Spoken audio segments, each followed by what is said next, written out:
We're ready to begin closing arguments. The state gets to go first and last because the state's got the burden of proof. So, Mr. Martinez, you may proceed. Before we start, can we turn on the TV? Yes, we'll turn on the overhead for you. Hang on for a second.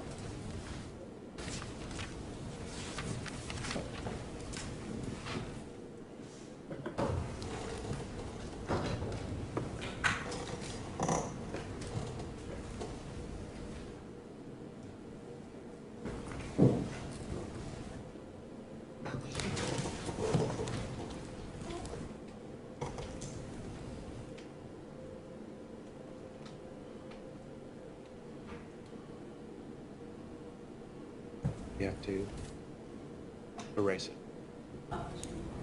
Look at the screen. We want to probably erase that little screen. You should be able to do it. Mr. Martinez can do it right there. There we go. My presentation to you today will be broken down into 3 parts. Initially, I will talk to you about the killing of Officer Anthony Hawley of the Bentonville Police Department. Officer Hawley, whose last words were to the individual here in court when he told him to hold up, hold up. Unfortunately, the defendant pressed his advantage and instead of holding up, put a bullet in the face of Officer Anthony Hawley. The second portion of my presentation will deal with the jury instructions. The judge has just read them to you, and he has told you that that is the law, and that is what you are to follow in this particular case. That is your duty. Won't dwell on all of them, but I will talk to you about some of them. Specifically, I will talk to you about the jury instructions that tells you that evidence in this case comes from the witness stand. Comes from the witness stand in the form of testimony and exhibits that may have been admitted. It is not, as the jury instructions tell you, the statements or argument of counsel. So if you are told by counsel that Officer David Goya fired a shot from 60th Avenue in Oregon, and it went eastbound across 59th Avenue, across the empty lot, and it struck a trailer, that is not evidence. That's a statement by counsel. It is not only not evidence, it is actually something else, because in this case, as you heard from their own expert, Jocko Swanabell, the ballistics expert, you heard that it would have been impossible under the law of ballistics for that shot to have been fired by Officer David Goya because it was not perpendicular. It was angled. Yes, it was a statement that was made, and it may be called something else outside of this court if you were in the playground and somebody said that. Here, we only say that it's just not evidence. The third portion of my presentation will deal with the so-called defense. And I say it's a so-called defense because it's more of a faith-based sort of a request on your part. It's asking you to travel or go somewhere where reality is somewhat skewed, where it doesn't exist, where it's much more magical than it is here. It's a reality, it's their reality that they want you to go to that is not, if you will, based on the events that happened here, but rather on the statements of counsel. For example, in that reality that they want you to go to, 7 is the same as 15. And you're saying to yourself, what are you talking about? Take a look at Exhibit 362. Do you see that? At the time that the shots took place, according to them, was at 15:29 and 10 seconds, .9. Everybody agrees here that this killing happened at 7 o'clock in the morning. Nobody even thought to ask their expert. And did you see their expert's face when this was brought up? That expert who wanted to tell you everything, including his vacation. Oh, but when it came up to the 15:29, did he explain to you why the shot spotter was wrong? Oh, no. Let's stay quiet as a church mouse, because that, of course, goes to the underpinnings of their argument that this thing somehow can see into the future, or whatever it is that it can see into the past. Well, it did happen at 7:29. It didn't happen at 15:29. And if you're thinking that somehow that's equated, it isn't. 15:29, if it's military time, is 3:29. So in this reality that they want to partake of, numbers which you can readily see, well, a 7 is equal to a 15. Or maybe it just shows you that that machine isn't worth what the Glendale Police Department is paying to have it operate. Additionally, other things that you were told is this new math problem. Again, it's this reality that we'll discuss. In this reality, 6, which is the number of rounds that can be in the 357, well, that's the maximum rounds. And you heard witnesses say that there were 4 shots that were fired. Patsy Jones, David Godey, Officer David Godey, told you the same thing. Well, 6 minus 4, according to them, what? 2? That's the way it should work. And if you look inside the cylinder, that's how many there is. But under their new math that they presented to you, 6 minus 2 is 1. That's what they're telling you. That's the new math that they want you to look at. And then they brought in a DNA expert when she was asked about the number 22.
Reality that we'll discuss. In this reality, 6, which is the number of rounds that can be in the 357, well, that's the maximum rounds. And you heard witnesses say that there were 4 shots that were fired. Patsy Jones, David Godey, Officer David Godey, told you the same thing. Well, 6 minus 4, according to them, what? 2? That's the way it should work. And if you look inside the cylinder, that's how many there is. But under their new math that they presented to you, 6 minus 2 is 1. That's what they're telling you. That's the new math that they want you to look at. And then they brought in a DNA expert when she was asked about the number 22. And even under the top that was referring to number 22, there was a 22 there. And when asked about it, and asked her to compare it to one of the diagrams, she said, no, 22 isn't 22. This reality, or this area that they want you to go to, is not based on the events that occurred here. It's a faith-based offense that they want you to have faith in what they tell you, even though you know, based on what their experts tell you and what you've seen here, is not. It's based on anything that is presented. And this reality that they talk to you about, this place that they want you to go to that is without regard to the truth, well, it's a bit harsh. It's somewhat unfairly critical. And I say that, for example, because David Goidia, who is an officer that was involved in this, he's the person who had the gun and was shooting out there. Well, according to them, he's not a very good officer, and he should have been out there in the first place.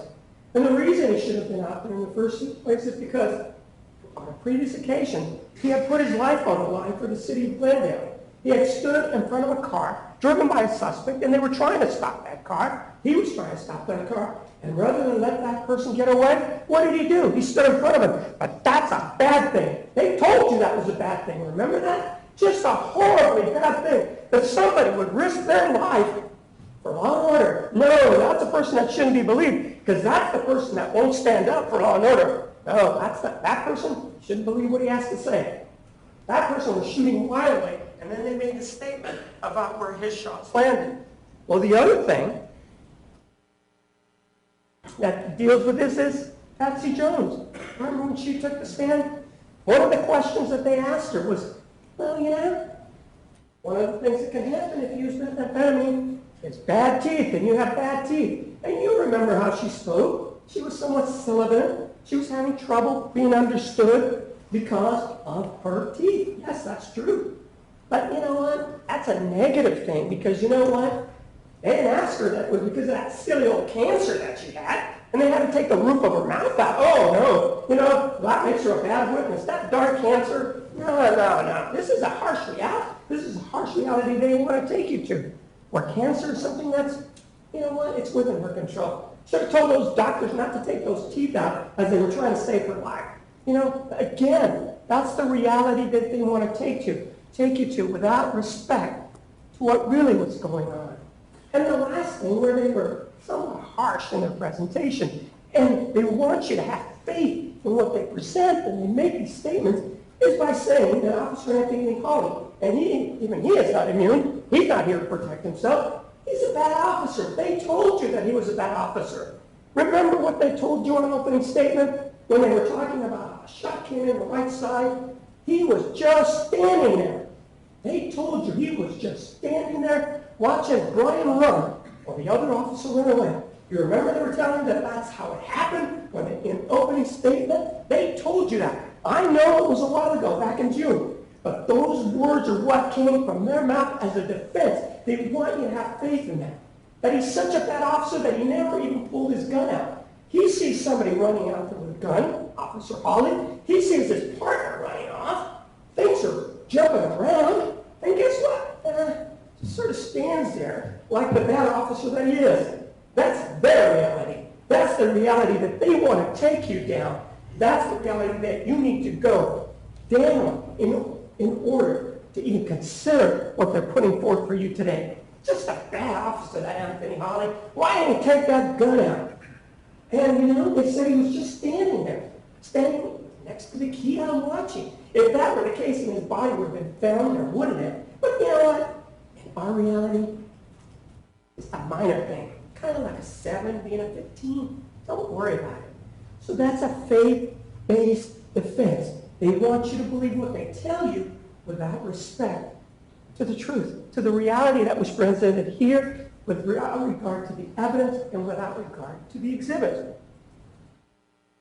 Well, let's talk about Officer Anthony Hawley and how he lost his life. And perhaps we should use some of the statements that they use. Perhaps we should say that this that we're going to discuss is just scientific, objective evidence, because that's how they want you, that's how they couch it. Scientific, objective evidence. Well, let's talk about the scientific, objective evidence. We know that it was February 19th of 2007, sometime in the morning. And it all started because that Patsy Jones wanted to go get her kids. Imagine that. A person with a bad teeth wanted to go take care of her kids, all the way out in Glendale. You know, she let them go with a relative who took him to the birthday party the Sunday before, took him to this birthday party and didn't return them. She found that they were with her brothers who lived roughly in the area of 60th Avenue in Oregon. And so she needs to get a ride. And the person that she gets the ride from is Gianna Costas. She's the driver of the car. The car that has a cracked windshield and has a registration in the back, a paper registration that's obviously been tampered with. Obviously there's a problem with that car, and that car, rightfully so, Officer David Goya has a right to stop it. It should not be on the road without an explanation to the police. And so there's some events that happened the day before, but as it applies to this case, on two separate occasions, the person here, along with the two females, Patsy Jones and Gianna Costas, imbibed in the use of methamphetamine. The use of methamphetamine, like recently or in the past, is not a defense to any crime in this particular case. That is not an issue in this case.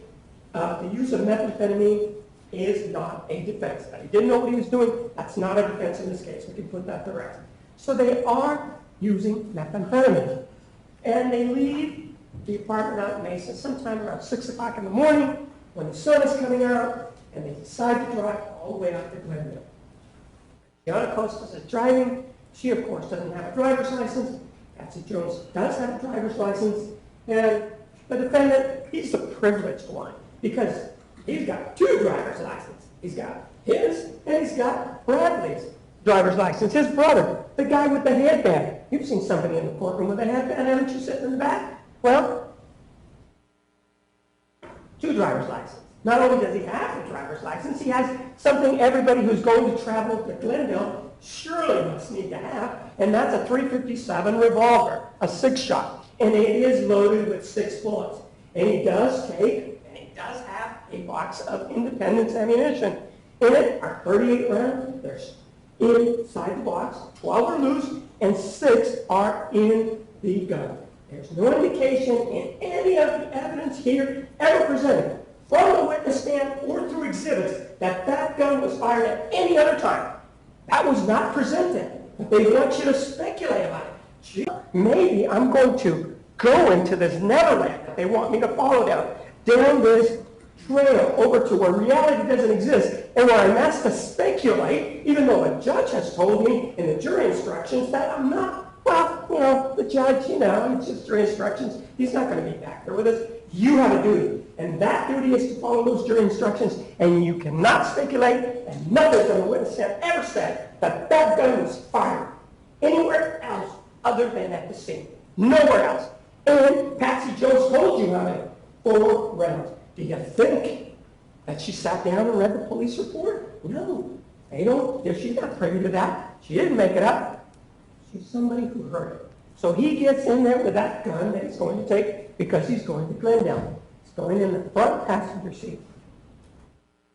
As they drive along, get off the freeway, and they go westbound on Camelback. Right about that time, David Gordon, the individual who almost got killed one time by a suspect, is on duty. And he's out there, and he's out in an area that is sort of a high crime rate area. And he's out there so that his presence can sort of deter what's going on. He can also, by looking at a police officer, maybe things will quiet down a little bit. And if need be, he'll be there to enforce the law. And you often think, if he had been there just a little bit later, and the car had already gone by, maybe this wouldn't have happened. If maybe they would have been driving a little bit faster, they would have seen them. But it happened that way. And it's not his fault that he was there enforcing the law that morning, sometime around 7 o'clock in the morning. Nobody was looking at a clock at that time. Nobody was saying, and no, it wasn't 3:29. No, it wasn't 3 o'clock in the afternoon, as they want to tell you in this fanciful world that they want you to go. It was 7. Nobody can debate that. And it was around that time, as Giacostas is driving, and he sees the car. And it's his job, as he's sitting there, to check that car out. And he begins to follow it as it travels westbound, speeding. And he decides, and he looks at it and he decides, hey, there's a problem here. And he begins to follow it, makes the decision that he is going to stop that car. He's not right on it, so he doesn't stop at Camelback, and the car takes a right and goes north on 59th Avenue. He's beginning to catch up to the car at that point. At that point, we don't even know where Officer Anthony Hawley is. He's out there breathing his last breath. That's what he's doing, not knowing that they are going to be his last breath. And so, the car goes northbound on 59th Avenue, and it gets to Oregon. When it gets to Oregon, the car takes a left. By that time, Officer David Godia is closer to it. And so he begins to get even closer to it. And it looks like he could have made the stop there on Oregon, but he didn't.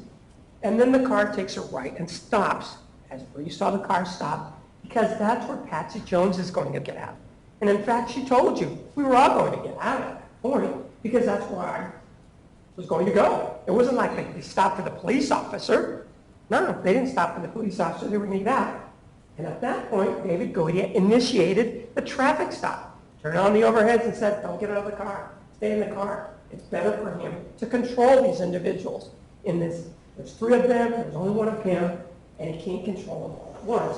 But he does one thing. To him, it's just a run-of-the-mill stop. There doesn't seem to be anything out of the ordinary. So he asks for a slow roll. And as you now know, a slow roll is right back up. No emergency. The officer just needs, wherever this is going to be, needs to come on and just come back. And then that incompetent Anthony Holly, who's the first to answer, even though all others are answering, says, sure, I'll be your backup. I'll go out there. I'll be the first to answer the call. He was the first to answer the call. It was a call to his death. Obviously, he didn't know it, but he answered that call. And he went out there. Didn't get there until after some things had happened, but before he gets there, goes up to the driver and says, I need your driver's license. He says, I don't have one. Gives a name and gives a social security number. You saw the 3x5 card that he filled out. Additionally, he asked Patsy Jones for her identification. She does have warrants and gives her, even so, she gives him her identification, and then he goes to the defendant. Well, the defendant is the individual that says, no, well, he's going to give him one, but he's not going to give his identification. He's going to give somebody else's identification, not his, so that if it's ever going to be run, it's not going to be the defendant. And immediately at that point, Officer David Green is at a disadvantage because he does not know who he's dealing with. If he runs that computer, he can run it all day long. He can sit there and search all whatever criminal databases they want to search. He's searching for the wrong guy. Look at this guy. What he did, all he would come up with is this other individual that is involved in this case, the driver's license. So he's immediately at a disadvantage. So he gets out of the car, comes back, and by that time, he's made the decision to arrest Sheriff Costas. By that time, Officer Anthony Holly is there. And he, as you've seen throughout this thing, he's at the passenger side of the car. No one can dispute that. And he's told by Officer Goya, he raises two fingers, that this is going to be the arrest of the driver. Doesn't mean they're going to arrest two people, it just means it's going to arrest the driver. Don't want to communicate that to the people in the car by saying I'm going to arrest somebody, just to make sure that the situation remains calm. In the meantime, this Officer Holly seems to be a bit of a nice guy. Asked Patsy Jones if she could give him the temporary registration, or the paperwork that's sitting in the back window. She gives it to him. He looks at it. They have some sort of conversation, and he puts it on his vest right here. And yes, he is dressed as a Glendale police officer. Make no mistake about that. His vest may be funny. You may not be able to see his name real well, and you may not be able to see the insignia, but it is with the Glendale Police Department, and it does have his name, and he is driving a car that says Glendale Police on it. So there is no mistake that he is a Glendale police officer. And so as he's standing there, again, as they want to picture him, a guy who's just looking around, watching things happen, the incompetent, that's really what they told you without saying as much, because from what they tell you, that's all he's doing. Well, Officer David Goya begins to do his work. He does take Jada Costas out, puts her in the car, and then he comes back. And when he comes back, he goes to the front seat passenger, the person next to Jada Costas. The guy's sitting here today.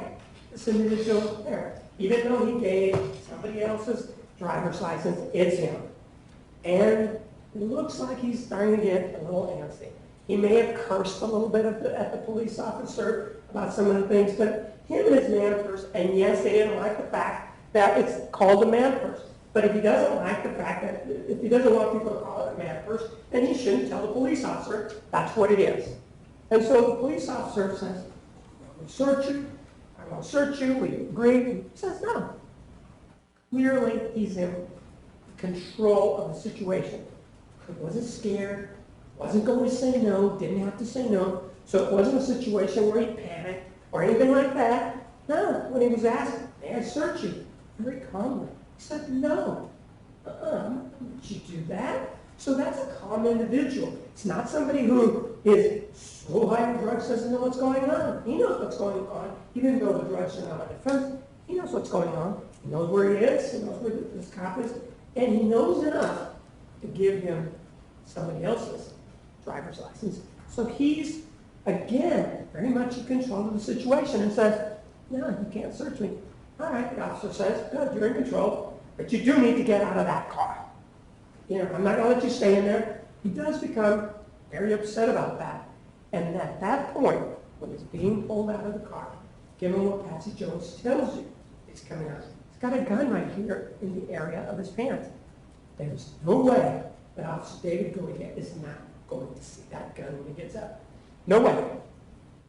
So David Goya may be the most incompetent officer and shouldn't be on the street, but nobody's questioning his eyesight. He can see just fine, thank you very much, and he's going to be able to see either a bulge, or he's going to be able to see a butt of the gun, or he's going to see some portion of the gun. So the defendant knows that.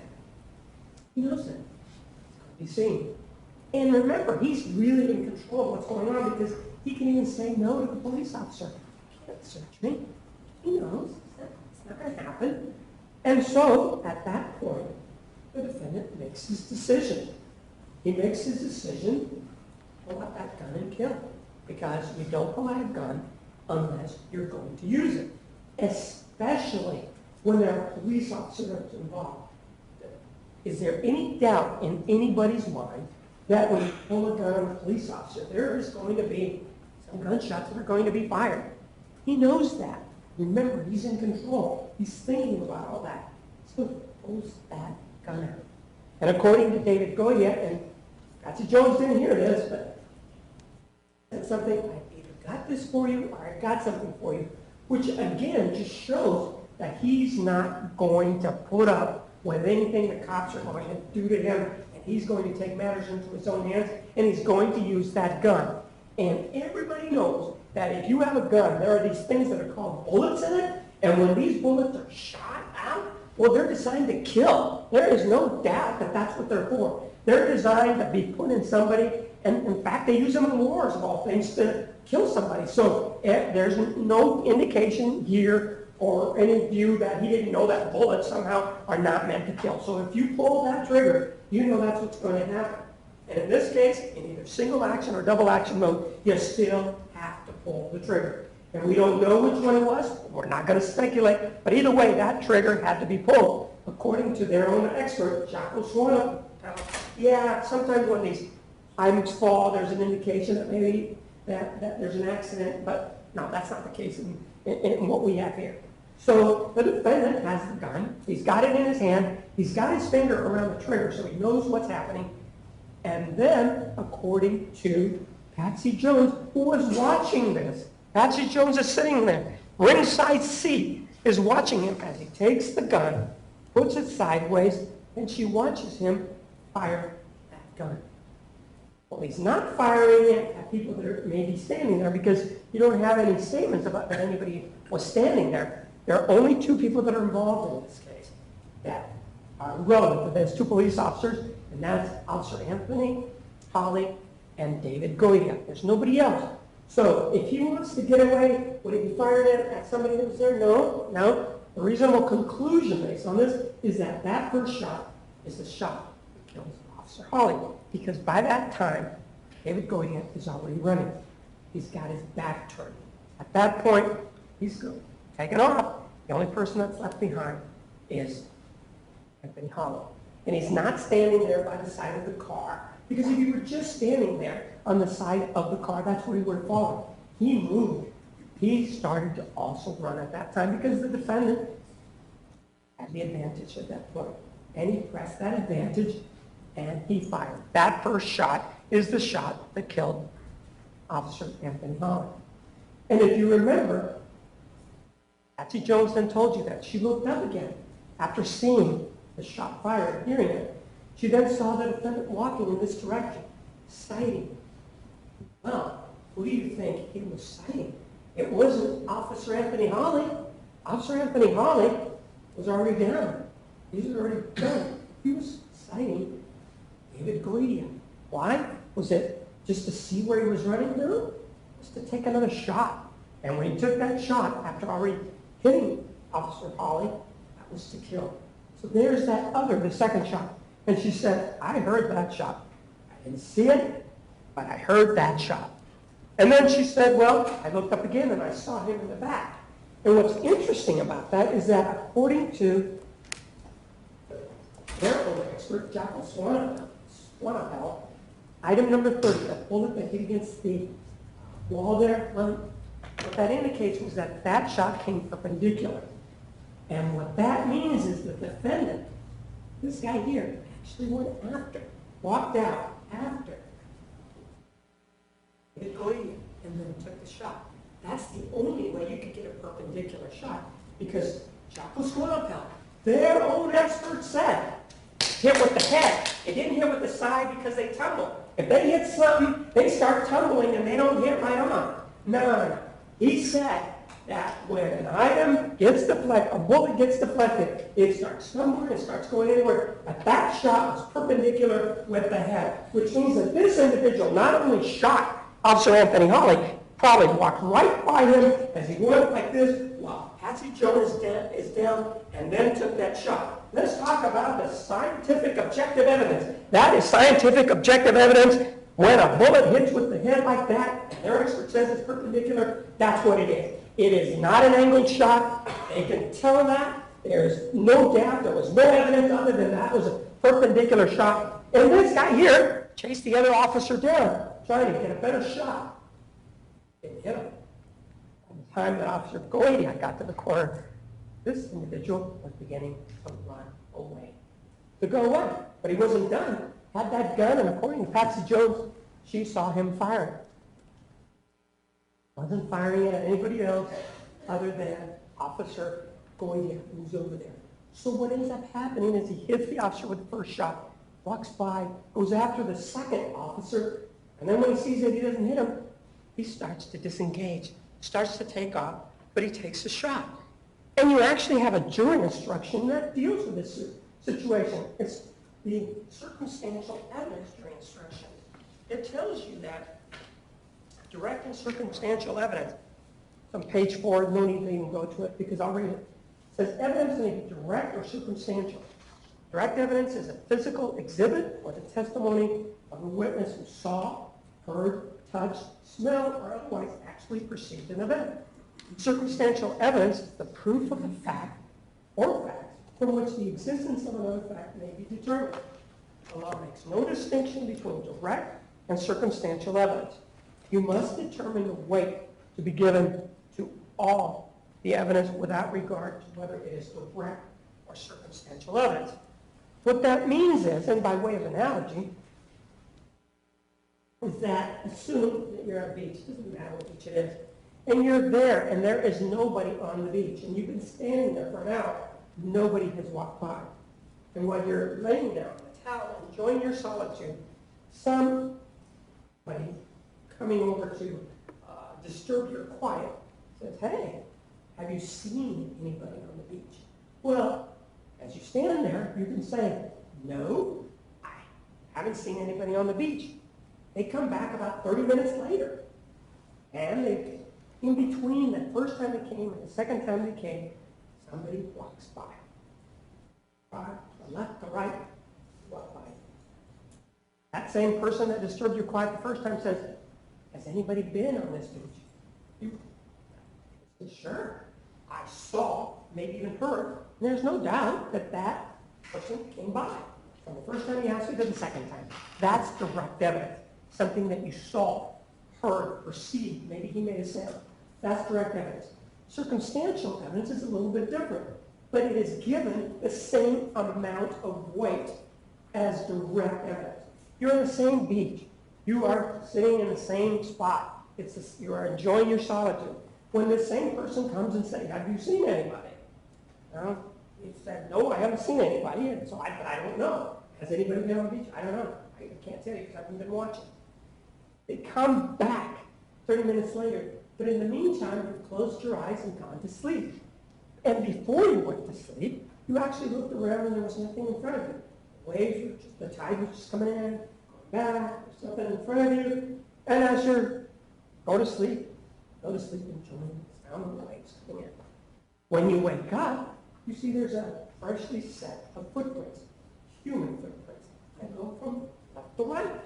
And this same person who came to you before says, has there been anybody at the beach? You say, well, I haven't seen anybody. I haven't heard anybody because I was asleep. But you can say, yes, there has been somebody because before you went to sleep, those human footprints were not there. That's what circumstantial evidence is. And that is accorded the same weight as direct evidence. In this case, we know circumstantially that this individual sitting here is the person who shot Officer Anthony Hawley. We know that circumstantially because he gets out of the car. The only person who has produced a gun at that point is him. It's a .357 revolver. It's a 6-shot. We also know, according to Officer Goydia, that he saw the gun, and then because the defendant had the drop on him, he started running. He ran to the corner of 60th Avenue in Oregon. He had his back turned. He wasn't looking. He couldn't tell you what Officer Hawley was at that point because he had his back to him. He could have made it up and said, no, I saw him, but he didn't do that. He was running for his life. As he told you, he could tell you where he was, but I could tell you where he wasn't. He wasn't over here where I was looking, and I wasn't firing. He could certainly tell you that. And Patsy Jones can tell you, well, the officer was right there next to me. Initially, when the gun came out, then I heard, hold up, and Officer Goydia said it wasn't him, so we know that the person who said, hold up, was Officer Anthony Hawley. Nobody else was talking. There were no other people there. By that point, according to what they've already admitted, Goydia had already taken off. So there's only 2 people left. It wasn't the defendant, so circumstantially speaking, it was Anthony Hawley.